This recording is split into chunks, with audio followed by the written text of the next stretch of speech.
The Arizona sun beat down on the vast expanse of Davis-Monthan Air Force Base, turning the tarmac into a shimmering, hazy sea. For Captain Eva Rostova, this heat was just part of the landscape, a familiar blanket she wore every day. Her real home wasn't on the ground, it was in the sky, strapped into the cockpit of an A-10 Thunderbolt II, a plane affectionately and accurately known as the Warthog. It wasn't a sleek and beautiful machine like the fighter jets that streaked across the sky with arrogant grace.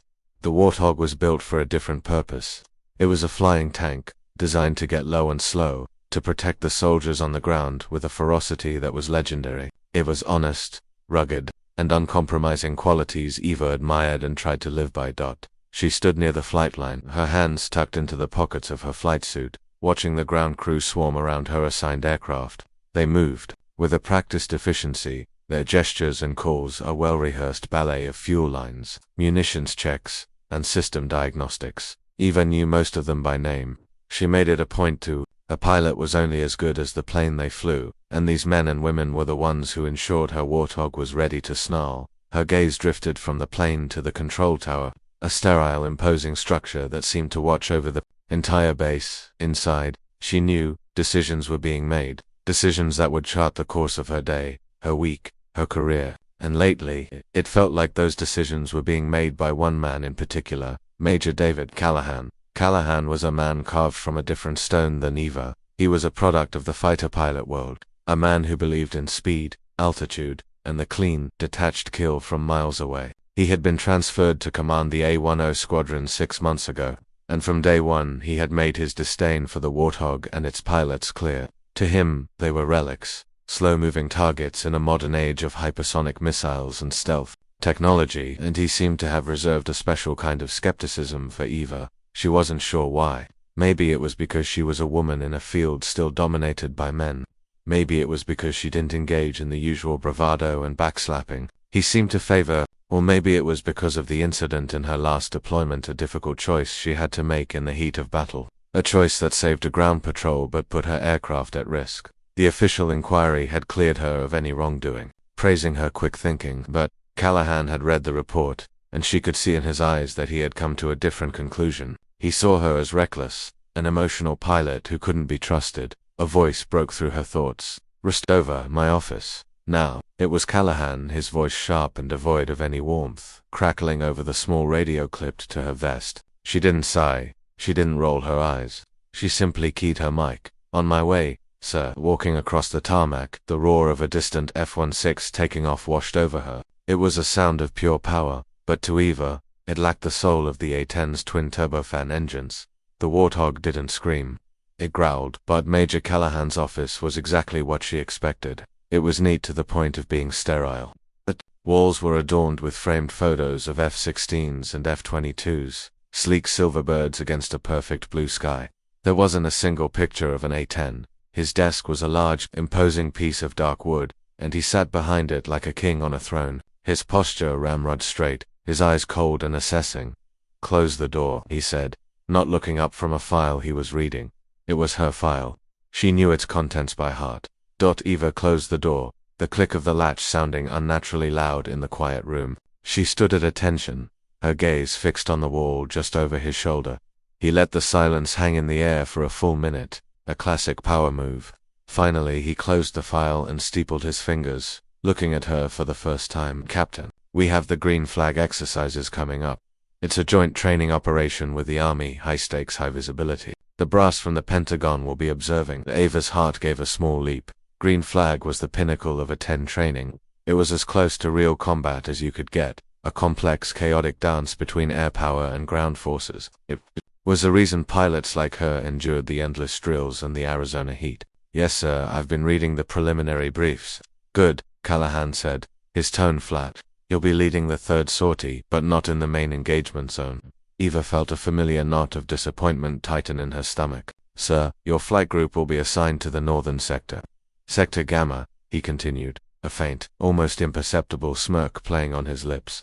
"Your objective is to provide overwatch for a convoy simulation. It's a simple run, a 2B. The Army guys are just testing out some new logistics software. It's a milk run, Captain. I need a pilot I can count on to not turn a simple exercise into an international incident." The insult was clear, wrapped in the guise of a direct order.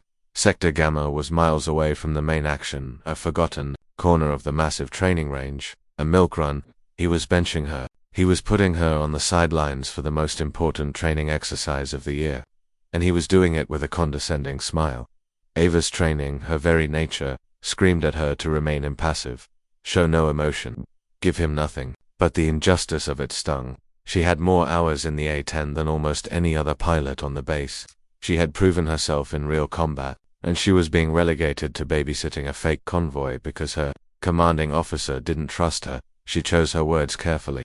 Sir, with all due respect, my record, your record is what has you flying in Sector Gamma, Captain. He cut her off, his voice turning hard as steel. Your record shows a tendency to deviate from the flight plan. It shows a pilot who thinks she knows better than her command. In this squadron, under my command, we follow orders.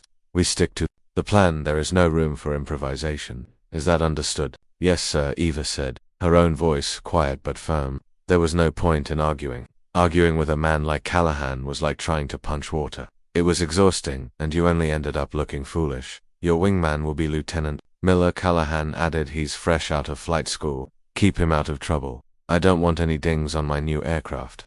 Another subtle jab. He was giving her the most inexperienced pilot as her wingman. It was a setup. If anything went wrong, no matter how small, he would have the perfect excuse to ground her for good. Understood, sir, she repeated. Dismissed, he said, already opening another file, her presence forgotten. Ava turned and walked out of the office, her back straight, her steps measured. She didn't let her composure crack until she was back outside in the blinding sun. She walked past her Warthog, running a hand along its cool, grey fuselage. The plane was covered in rivets, its skin tough and scarred. It wasn't pretty, but it was a survivor, just like her. She looked up at the sky, a vast, endless blue. Up there, things were different. Up there were no politics, no condescending majors, no unjust accusations. There was only the mission, the machine, and the pilot. And in the air, Eva knew, she wasn't just Captain Rostova, she was Valkyrie, and Valkyrie didn't back down. She found Lieutenant Miller near the mess hall. He was young, barely 24, with a face that was still more boy than man. He jumped to his feet when he saw her, his eagerness almost painful to watch. Captain Rostova, ma'am. I heard I was assigned to you for Green Flag. It's an honor. Eva gave him a small, genuine smile. It wasn't the kid's fault. He was just happy to be flying. Good to be flying with you, Miller. You ready for this? Yes, ma'am. Absolutely. I've studied the maps for Sector Gamma. Looks pretty straightforward, it is, Eva said. But we treat every flight like it's the real thing. We're professional, we're precise, and we watch each other's back. Got it. Got it, ma'am, he said, his eyes shining with admiration. As they walked toward the briefing room, Eva felt a sense of resolve hardening within her. Callahan wanted to put her in a box. He wanted to see her fail. He had given her a milk run, a rookie wingman, and a clear message that she was on thin ice. But he had also given her a plane, and as long as she had her Warthog, she had a chance. The exercise in Sector Gamma might be a sideshow in Callahan's eyes, but Eva would fly it as if the whole world was watching. She would be calm, she would be professional, and she would be perfect. She owed it to herself, to the young pilot beside her, and to the powerful, ugly, beautiful beast that was waiting for her on the flight line. The shadow of the Warthog was long, and Eva Rostova was ready to fly it into whatever came next. The morning of the Green Flag exercise arrived with a cool, pre-dawn stillness. The air in the briefing room was thick with the smell of stale coffee and nervous energy. Pilots were huddled in small groups, murmuring over maps and weather charts. The main contingent, the ones assigned to the primary combat zones, were buzzing with a focused intensity. They were the stars of the show. The tip of the spear, Eva and Lieutenant Miller sat at a small table in the back, their maps spread out. Before them, their Sector Gamma was a large, mostly empty quadrant on the northeastern edge of the training area. A single winding dirt road snaked through it, the designated route for the convoy they were meant to escort. Compared to the complex diagrams of the main sectors, with their overlapping fields of fire and designated enemy positions, their map looked laughably simple.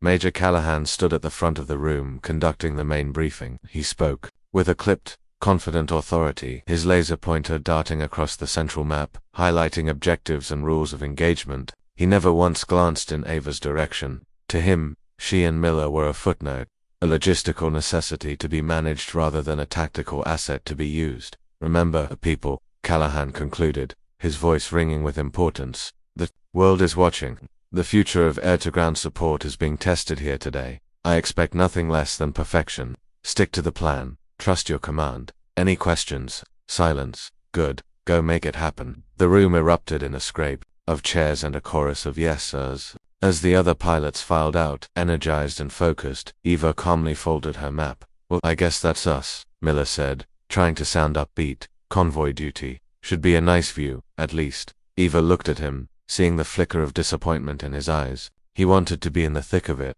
just like everyone else. Every mission matters, Miller, she said, her voice even. The guys on the ground, real or simulated, depend on us for their eyes in the sky. We give them that. We do our job, and we do it right. Let's go suit up. An hour later they were walking toward their planes. The sun was just beginning to crest the distant mountains, painting the sky in shades of orange and purple. Ava's Warthog, call sign Valkyrie 1, stood ready. Its full loadout of training munitions, dummy bombs, and rockets gleamed dully in the morning light. The ground crew chief, a grizzled master sergeant named Pete, gave her a thumbs up. All yours, Captain, he yelled over the whine of a nearby auxiliary power unit. Gave her a little extra love this morning. Appreciate it. Pete, Eva shouted back with a grateful nod. She climbed the ladder and settled into the familiar embrace of the cockpit. It was a space she knew better than her own apartment. The array of switches, dials, and screens was a second language to her. She strapped herself in, the clicks of the buckles a comforting ritual. Placing her helmet on, she flipped down the visor and the world outside took on a slightly greenish tint. The cockpit was encased in a titanium bathtub designed to protect the pilot from ground fire. It felt safe. It felt like home. She began her pre-flight checks, her hands moving with an unthinking muscle memory grace. Engine systems, hydraulics, navigation, weapons, everything green. She could hear Miller, Valkyrie 2, doing the same over their private channel. Valkyrie 2, ready to go, he reported, his voice a little tight. Solid copy, 2, Eva replied, her own voice, calm and measured. She switched to the tower frequency. Tower, this is Valkyrie flight, ready for taxi. Valkyrie flight, you are cleared for taxi to runway T9. The controller's voice crackled back. With a deep rumble, the twin engines of the Warthog spooled to life. The entire airframe vibrated around her, a living thing eager to be unleashed. She taxied onto the runway, Miller falling into perfect formation just off her right wing. They paused at the threshold, waiting for clearance. Valkyrie flight, you are cleared for takeoff. Wind is light and variable. Have a good flight. Copy. Tower Valkyrie is rolling. Eva pushed the throttles forward. The Warthog surged ahead, gathering speed with a lumbering, powerful grace. It wasn't the neck-snapping acceleration of a fighter, but the inexorable push of immense power. The runway markers blurred. With a gentle pullback on the stick, the heavy plane lifted into the air, defying gravity with a low, rumbling growl. As they climbed, the world fell away beneath them. The base shrank. The desert opened up, a vast, empty canvas of brown and red. The air was smooth, the sky a brilliant, cloudless blue. This was freedom. This was what it was all about. Okay, Valkyrie 2, Eva said, her voice the epitome of calm professionalism. Let's head to Sector Gamma and get to work. We'll establish a high-altitude orbit and wait for the convoy to enter our zone. Keep your eyes open. Roger that, Valkyrie 1, Miller replied, his voice already sounding more relaxed now that they were airborne. They flew for 20 minutes. The only sound, the hum of the engines and the faint hiss of the radio. Below them, the rugged terrain of the training range unfolded.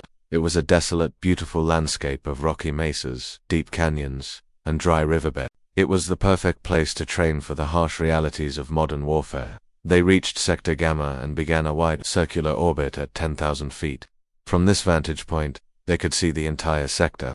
Eva scanned the landscape, her eyes tracing the lonely dirt road the convoy would be taking. It looked quiet, empty. Valkyrie flight. This is ground command. A new voice came over the radio. It was the exercise controller for their sector.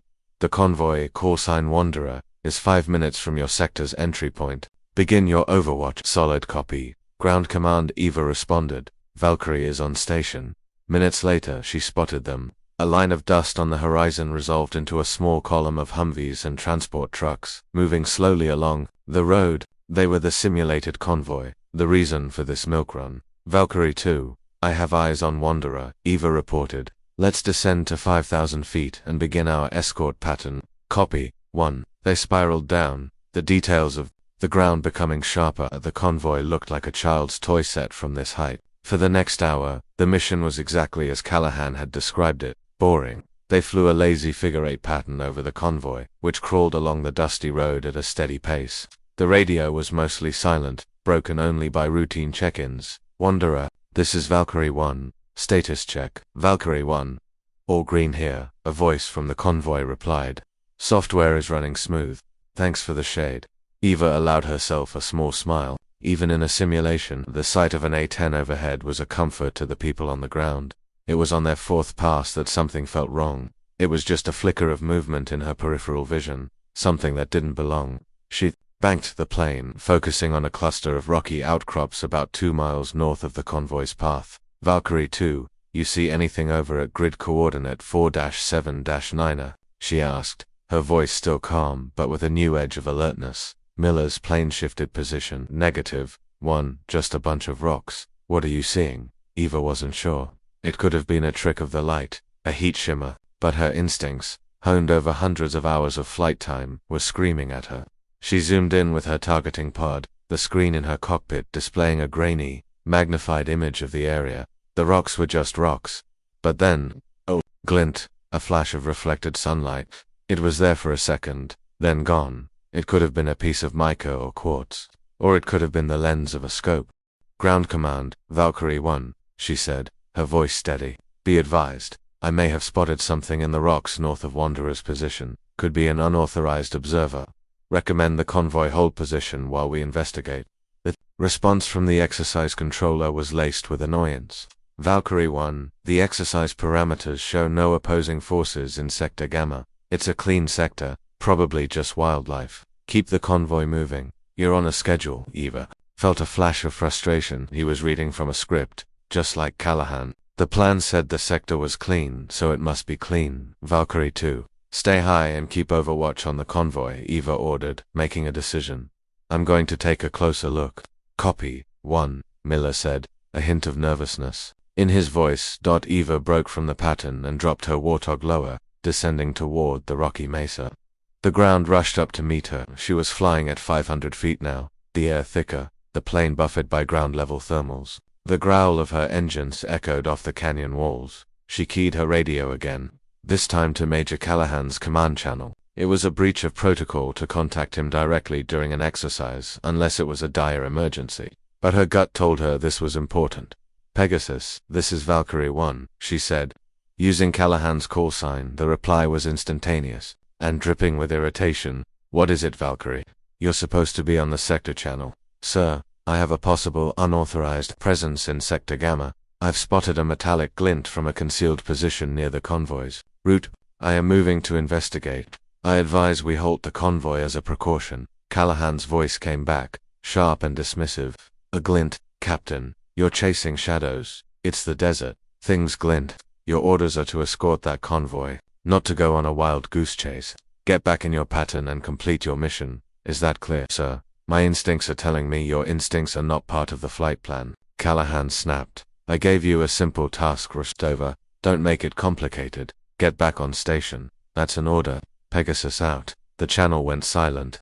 Eva flew on, the rocks getting closer and closer. An order was an order. But the image of that glint was burned into her mind. She was a Warthog pilot. Her job was to protect the people on the ground. The plan, the schedule, the arrogant commands of a distant officer, none of that mattered if there was a real threat.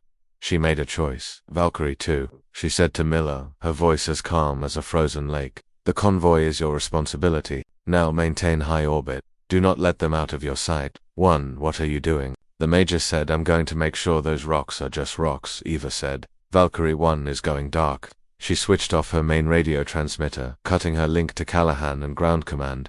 She was alone now, flying. On instinct, she dipped her plane's nose, dropping even lower, skimming the desert floor. The quiet of the sky was gone, replaced by the roar of her engines and the rush of the wind. The calm was over, and as she flew toward the silent, watching rocks, she had a terrible feeling that the chaos was just about to begin. Flying low, Eva felt the Warthog come alive. The A-10 was not built for high altitude, sterile warfare. It was born for the dirt, the dust, and the danger zone. At 200 feet, the ground wasn't a map anymore. It was a real, tangible thing. She could see individual cacti, the texture of the sand, the dark shadows of the crevices that cut through the landscape. The air was a physical presence, a turbulent river she had to navigate with constant minute adjustments of the stick and rudder. Her heart was pounding, a steady drum against her ribs, but her hands were rock solid on the controls. Her breathing was even. This was where she belonged. This was the razor's edge where she did her best work. Callahan's angry voice was a fading echo, replaced by a profound, all-consuming focus. She had disobeyed a direct order from her commanding officer. It was a court-martial offense. Her career, which was already on thin ice, could be shattered in an instant. But the thought was secondary. Her primary concern, the one that overrode everything else, was that glint. In her world, an unexplained glint in a concealed position near friendly forces was a threat until proven otherwise. To ignore it was not just bad flying, it was a betrayal of the trust every ground soldier places in the sky.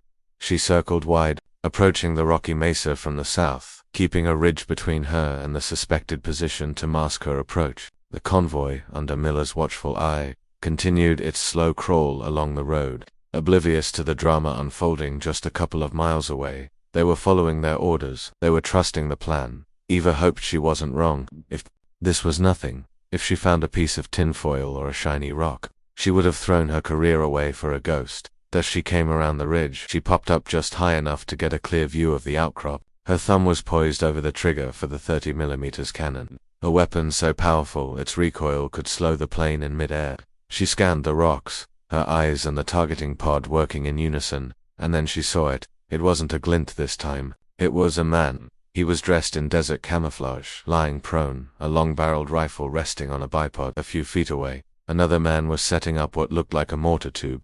They were not American soldiers. Their gear was wrong, a mix of surplus military equipment and civilian clothing. They were not part of the exercise. A cold dread washed over Eva. This wasn't a simulation. This was real. Her mind raced, processing the information with lightning speed. Who were they? What were they doing in the middle of a restricted military training range? The questions were irrelevant at that moment. All that mattered was their position, their weapons, and their proximity to the convoy. They were setting up a classic ambush. They would wait for the convoy to enter the narrowest part of the road, a bottleneck between two steep hills, and then they would hit them from the high ground. The convoy wouldn't stand a chance. She had to warn them. She flipped her radio transmitter back on, switching to the convoy's frequency. Her voice, when she spoke, was devoid of panic. It was pure, distilled calm, the voice of a pilot in control. Wanderer, this is Valkyrie 1. Abort. Abort. You are driving into an ambush. Hostiles on the high ground at grid 4-7-9. I repeat, halt your convoy and seek immediate cover. This is not a drill.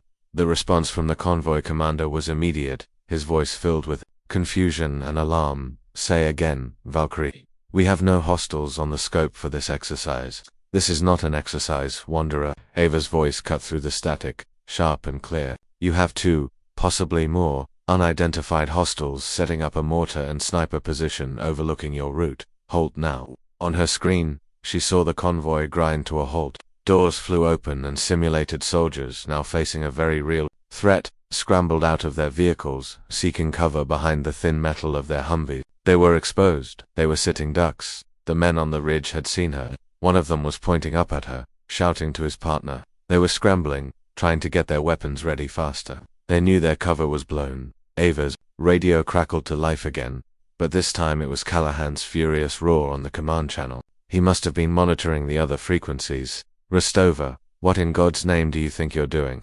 You are creating chaos. You are derailing a multi-million-dollar exercise. I gave you a direct order.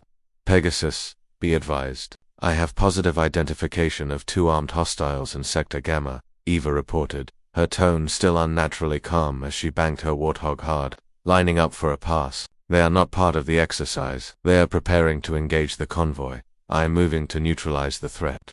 Negative, Valkyrie, you are not authorized to engage. Callahan screamed. Those are probably role players. Part of a scenario you weren't briefed on. You will break off immediately. That is an order.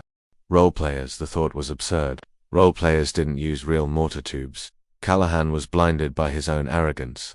He couldn't accept that the plan was wrong. that something had slipped through his perfectly controlled exercise. He would rather believe his own pilot was hysterical than admit a flaw in his intelligence. Eva ignored him. She was talking to Miller now, her voice a low, urgent command. Valkyrie 2, stay high. Keep your eyes on the convoy and the surrounding area. Call out any other threats you see. I'm going in. Copy. 1. Miller's voice came back, tight with tension but steady. I'm with you. The man on the ridge shouldered his rifle. He was going to try to take a shot at her. A rifle against an A-10 was a laughable mismatch, but it showed their intent. They were hostile. They were real.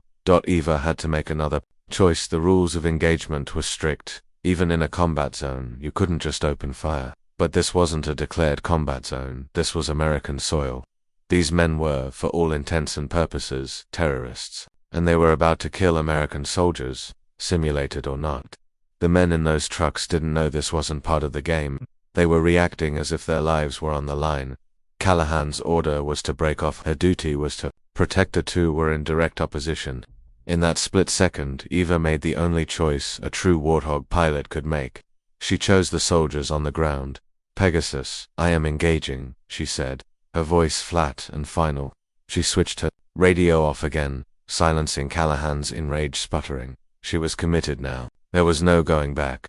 She lined up her targeting pod on the sniper. He was bold, still trying to draw a bead on her cockpit. She could have vaporized him with the cannon, but that felt wrong. It was too much force. It was overkill. She needed to disable them, not obliterate them. She selected a pair of training rockets. They were designed to simulate the explosive force of a real rocket with a bright flash and a loud bang, but with minimal fragmentation. It would be like a flashbang grenade from the sky. It would disorient them, scare them, and show them they were hopelessly outmatched. Fox 2, she whispered to herself. A traditional call for a rocket launch. As she squeezed the trigger, 2 rockets streaked from the pods under her wings, leaving trails of white smoke. They covered the 2 miles. To the target in seconds. Eva watched on her screen as the rocket slammed into the rocks just in front of the 2 men. The explosion was brilliant. A blinding white flash followed by a deafening boom that echoed through the canyons. The camera feed was momentarily washed out. When it cleared, she saw the 2 men on the ground, clutching their heads, their weapons scattered. The mortar tube had been knocked over. The ambush was broken. But it wasn't over. As she pulled up from her attack run, her threat display lit up like a Christmas tree. A new sound, a high-pitched, terrifying screech, filled her cockpit. It was the warning tone for a missile lock, missile launch, missile launch. Miller's voice screamed over the radio. 3 o'clock. From the canyon floor, Eva's head snapped to the right. A plume of smoke was rising from a deep-shadowed canyon she had just flown over. She hadn't seen them. They had been waiting, hidden. This wasn't just 2 men with rifles. This was a coordinated, well-equipped team, and they had just fired a missile at her. The calm on the radio was gone. The chaos of the fight had arrived. Eva jammed the stick hard to the left, pulling the Warthog into a gut-wrenching high G-turn. The missile was fast, much faster than her plane. Her only hope was to outmaneuver it, to fool its seeker head. Flares, flares, flares, she yelled, punching the countermeasures buttoned up behind her plane. A series of intensely hot flares ejected, creating a chain of brilliant fireballs designed to decoy the heat-seeking missile. The plane shuddered as she pushed it to its absolute limit, the G-forces pressing her down into her seat, making it hard to breathe. The missile warning tone shrieked in her ears, a soundtrack to her own potential death. She was no longer the hunter. She was the hunted, and in the vast empty desert of Sector Gamma, her milk run had just turned into a desperate fight for survival.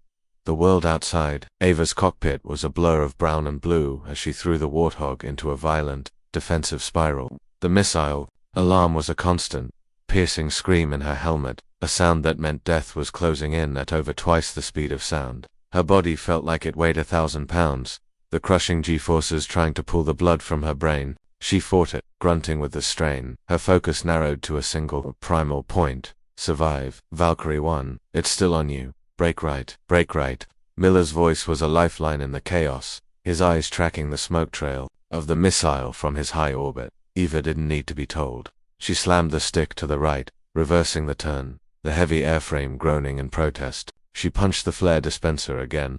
Another stream of brilliant magnesium fireballs blossomed behind her. She jinked left, then right, a wild, unpredictable dance in the sky. It was a desperate gamble, trying to make the plane's heat signature less appealing than the decoys. She glanced at her mirrors. The missile was a tiny, dark speck at the heart of a long white trail of smoke, closing the distance with terrifying speed. It was a modern heat-seeker, probably an Eagler or a Stinger, stolen or bought on the black market. It was far more sophisticated than the kind of threats they usually simulated. Time seemed to stretch and warp.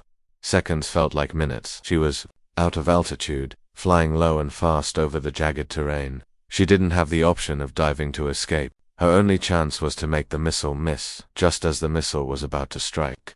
She performed the one maneuver she had practiced in the simulator 1,000 times, but prayed she would never have to use. She cut the throttles, momentarily, reducing the heat from her engines, and popped one last volley of flares. At the same time, she pulled the Warthog up into a steep, bone-jarring climb. The missile, confused by the sudden change in heat signatures and the bloom of new, hotter targets, shot past her. It streaked by her cockpit, so close she could see the fins on its casing. It exploded harmlessly against the side of a distant mesa, the sound of the blast reaching her a moment later, a dull, impotent thud. The alarm in her cockpit went silent. For a heartbeat, there was only the sound of her own ragged breathing and the whistle of the wind over her canopy. She had done it. She was alive. Valkyrie 1, you're clear. Missile is down, Miller shouted, his voice a mix of terror and relief. Holy cow, Eva, I've never seen flying like that. Eva didn't have time for relief. The adrenaline was pumping, but her mind was already moving to the next problem. Where did it come from?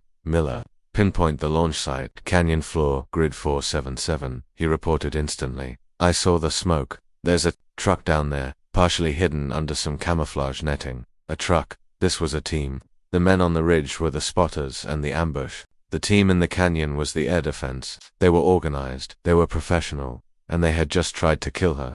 This was no random act. This was a planned attack inside a secure US military base. Her radio exploded with sound again. It was Callahan, and he sounded apoplectic. The missile launch had been seen. The entire exercise had come to a screeching halt. Valkyrie 1, report. What was that explosion? What is your status? His voice was a mix of fury and, for the first time, a sliver of fear. An actual surface-to-air missile being fired on his watch was a catastrophe he couldn't dismiss. Eva leveled her wings. The Warthog, a steady, avenging angel over the desert. The calm was back in her voice, but it was a different kind of calm now. It wasn't the calm of professionalism. It was the cold, hard calm of absolute certainty. Pegasus. This is Valkyrie 1, she said, her voice ringing with authority. I was just fired upon by a missile launched from a hostile position in the canyon at grid 4. The initial ambush team on the ridge has been suppressed. The convoy is safe, but we have a heavily armed active hostile force on the ground. I am moving to engage the primary threat. There was a moment of stunned silence from Callahan's end. The reality of the situation was finally sinking in, shattering his carefully constructed world of plans and procedures. Engage, he stammered. Eva didn't wait for permission.